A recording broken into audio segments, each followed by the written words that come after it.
नमस्कार। केंद्र सरकार ने एक बार फिर लॉकडाउन की मियाद को बढ़ा दिया है। इस संबंध में केंद्र सरकार ने घोषणा करके 17 मई तक लॉकडाउन को बढ़ा दिया है। गृह मंत्रालय ने डिजास्टर मैनेजमेंट एक्ट 2005 के तहत आदेश जारी किया और लॉकडाउन को 2 हफ्ते के लिए बढ़ा दिया है। हालांकि गृह मंत्रालय ने एडवाइजरी जारी कर इस बार लॉकडाउन में कुछ छूट दी है।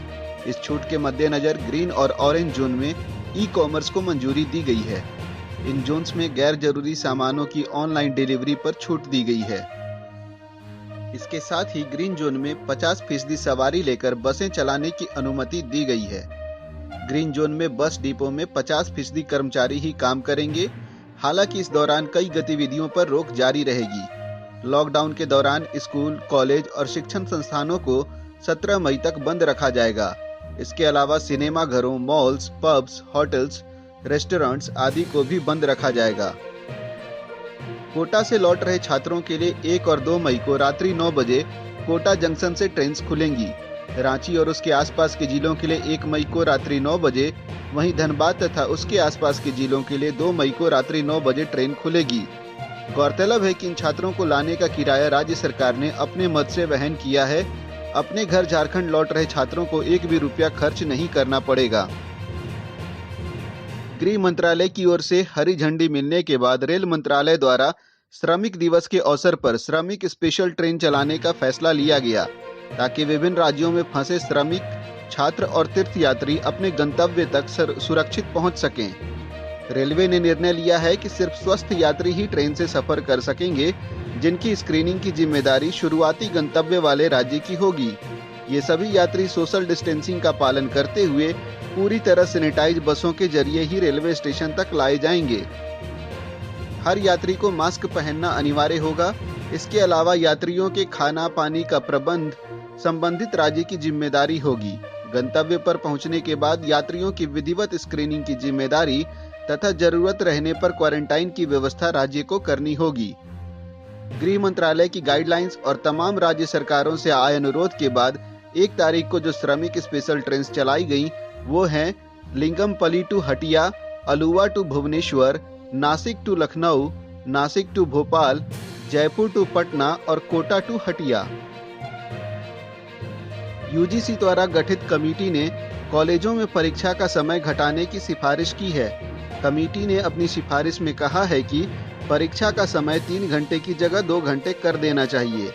ध्यातव्य है कि यूजीसी ने विश्वविद्यालयों में नया सत्र कब और कैसे शुरू की जाए, इसके लिए एक विशेष कमेटी गठित की थी।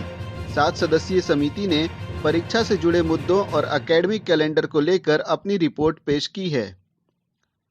रिम्स के माइक्रोबायोलॉजी विभाग में एक कोरोना सेनानी को कोरोना संक्रमण होने की पुष्टि के बाद रिम्स में माइक्रोबायोलॉजी विभाग को 4 दिन के लिए बंद कर दिया गया है। अब इटकी के टीबी सेंटर में सैंपलों की जांच की जाएगी। जो भी प्रवासी मजदूर झारखंड आएंगे और हटिया रेलवे स्टेशन पहुंचेंगे, उनको रिसीव करने के लिए कोई परिजन नहीं आएंगे। सभी मजदूरों को उनके घर तक पहुंचाने का प्रबंध सरकार के द्वारा किया जाएगा। जिला परिवहन पदाधिकारी को बसों की पर्याप्त व्यवस्था करने के साथ अन्य महत्वपूर्ण निर्देश दिए गए हैं। झारखंड विधानसभा नियुक्ति घोटाले की जद में विधानसभा के वर्तमान प्रभारी सचिव भी आ चुके हैं। इनकी शैक्षणिक योग्यता ही सवालों के घेरे में आ गई है। ग्रेजुएशन के बाद इंटर करने का मामला सामने आया है। 6ठी जेपीएससी रिजल्ट में गड़बड़ी के खिलाफ भाजपा नेता कुणाल षडंगी ने मोर्चा खोला है। ट्वीट कर आयोग पर दागे हैं कई सवाल। बिहार के चर्चित मेधा घोटाले की तर्ज पर झारखंड में मेधा घोटाले का आरोप लगाया है। जेपीएससी द्वारा जारी अंक तालिका में